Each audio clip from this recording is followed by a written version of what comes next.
Hi, welcome to my channel. Today I'm going to be creating a collage in the book of 1 Samuel. I have some photos of my great-grandmother that I want to use in this collage. I've also gathered a pile of scrap elements and ephemera that I can also use. There is a ton of stuff here, probably much more than I'm actually going to need. I chose scraps that pick up some of the color in the actual photographs. I'm going to start by cutting out the photos that I'm using. My great-grandmother always wore one of these doekies or scarves over her head. I think it was very much a cultural thing to do in her day. She was a very staunch member of the NG Kerk, which is like the South African equivalent of an old-school Methodist church. But she also loved the Lord with all her heart. I have very few memories of her as she passed away when I was quite young. In fact, the photo on the bottom right of this page was taken at my 5th birthday, just 1 year before she passed away. In this photo you can see myself, my sister, my mother, my grandmother, and my great-grandmother. Those were precious memories. I'm adding a few pictures of some vintage ladies as they are reminiscent of her era. The thing about collages is that there's no set template or way to do them. You really just have to play around with your images and your elements until you find a composition that works for you. I also always start with much more scraps and elements that I'm actually going to need. A color scheme and a theme also helps to make the collage more adhesive. I've chosen colors that I've found in the actual photos, and of course I've gone with a vintage theme. 1 Samuel verse 27 tells us about Hannah and how she prayed for her child. This verse reminds me so much of my great-grandmother. My parents came to know Christ when I was very young, but I remember my mom always telling me stories about her gran and how she had always prayed for my mom. My mom still believes to this day that it's because of the prayers of her gran that she came to the Lord.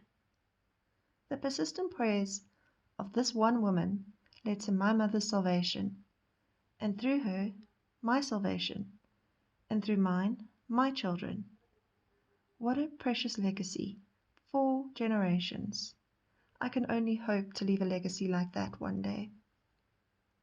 My great-grandmother's name was Danielina Petronella Stopforth Nieuwforster, which is quite a mouthful, I know, and also very old-school Afrikaans. So you can see that although I've played around with the placement of all my elements, I haven't actually stuck anything down yet. I just wanted the layout to be planned before I do anything else. Actually, deciding where to put things is usually the most time-consuming part of making a collage.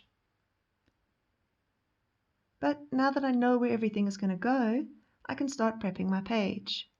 I'm using Gelatos blended onto the page with a makeup brush to get a more distressed, vintage feel to the page. I also just lightly mark out where my verse will be so that I can make sure to blend the color around it but not over it. I start with a lighter brown shade and I blend over the whole page to get an aged, vintage feel to the paper. These makeup blending brushes are so soft and they work so well to blend gelatos. In fact, I don't think I've ever actually used one of them for makeup. They're a permanent part of my art supplies.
used a stencil and blended some gelatos through that to add some extra dimension and texture to the page.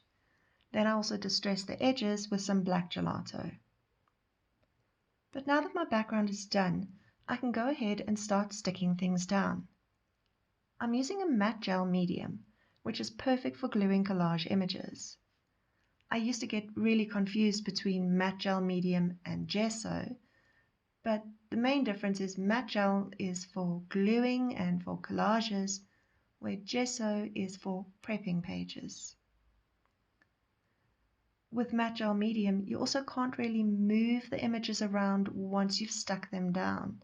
That's partly why I spend so much time planning my placement beforehand.